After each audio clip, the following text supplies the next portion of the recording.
Hi everyone, this is Simon from TopTenz, and just in this brief intro I want to let you know about this video, which is a new format that we're testing. We're calling it the Fast 5, and basically this is where there are 5 entries instead of 10. Just to be clear, this is entirely in addition to all of our regular top 10 lists which come out, so this isn't replacing anything, it's just something a little bit extra that we thought you guys might enjoy because, you know, we know our normal videos can go on a little bit, so these are kind of a bit quicker paced if you don't have time to watch a full video. We'd really love to know what you think of these Fast 5 videos, so do let us know in the comments below. And now I'm just going to hand you over to Brian, who is going to be reading this Fast 5. Thanks for watching.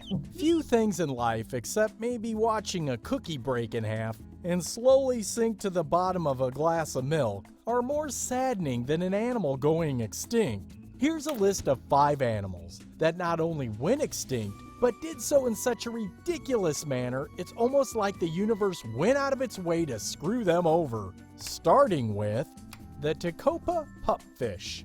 The Tecopa Pupfish was a small, adorably named species of fish that was endemic to a small area of California, famed for its natural hot springs.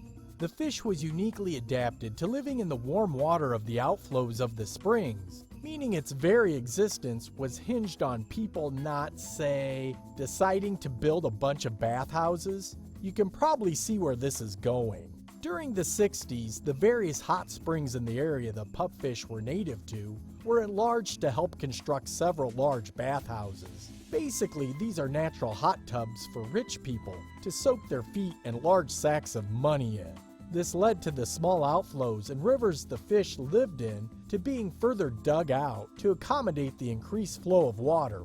This caused outflows to begin flowing so much faster that the entire species was basically flushed down the river, where they all died in the colder water. The Great Auk. The Great Auk was a small, penguin-looking bird endemic to the North Atlantic.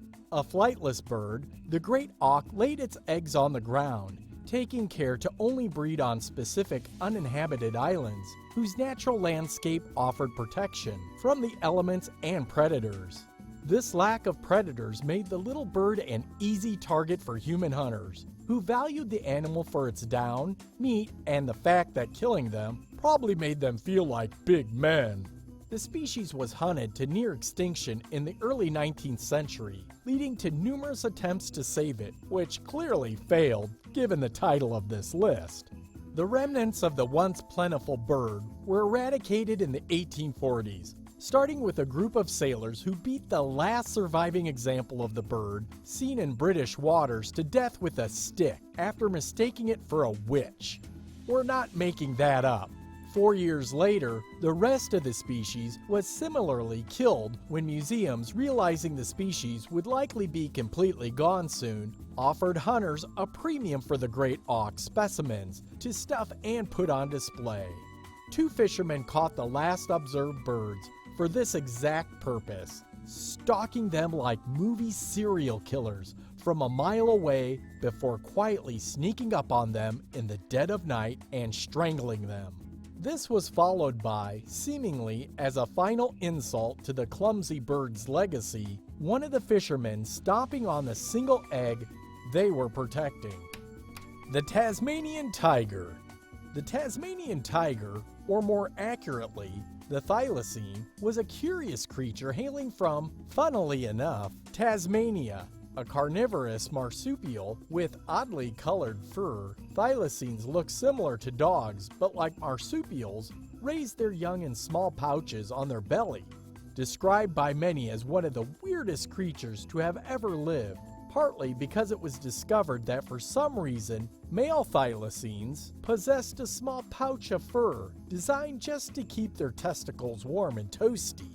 For this and other reasons, thylacine were considered a curiosity by many, but sadly also a pest by people with guns. As a result, the species was hunted to near total extinction by farmers in the 1920s, leading to a single known specimen surviving, a male called Benjamin.